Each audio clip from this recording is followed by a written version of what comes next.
থেকে কন্যা আমাদের মেয়র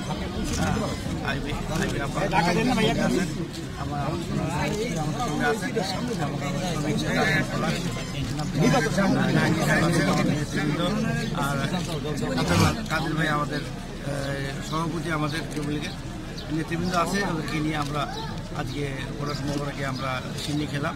সিন্নিকে আমরা যাচ্ছি। আমরা চাই যে এখানে মাদক নিয়ন্ত্রণ হবে, মাদক কোনো রকমের নো জিরো টলারেন্স, আমরা চাই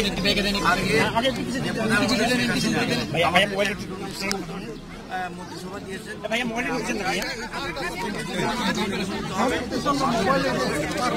আমরা চাই।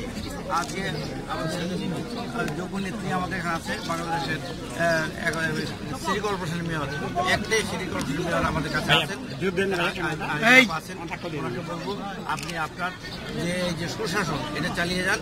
তারপর সেই সঙ্গে আমাদের এসপি সাহেব আছে, ওনাকে বলবো সুশাসনে উনি মদত দেবেন, আমাদেরকে সুশাসন দেখবেন, যাতে করে নারায়ণগঞ্জে কোনো যে সুনামটা হারিয়ে গিয়েছিল সেই সুনামটা যেন আবার ফিরে আসে আমাদের মাঝে।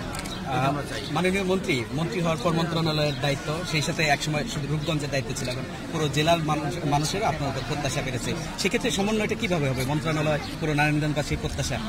আমরা তো রাজনীতি করি, আমরা সারা বাংলাদেশকেও যেমন চিনি, আমার এলাকাকেও চিনি, আমার জেলাকেও চিনি। সুতরাং আমার উপজেলা, আমার জেলা আগে প্রাধান্য পাবে, তারপর বাংলাদেশকে প্রাধান্য পাবে। কারণ আমার ঘর ঠিক রাখতে হবে, ঘর ঠিক রেখে আমরা আস্তে আস্তে চারিদিকে আমরা ছড়িয়ে দেবো আমাদের যে সুশাসন, সে চারিদিকে ছড়িয়ে দেবো। Thank you sir.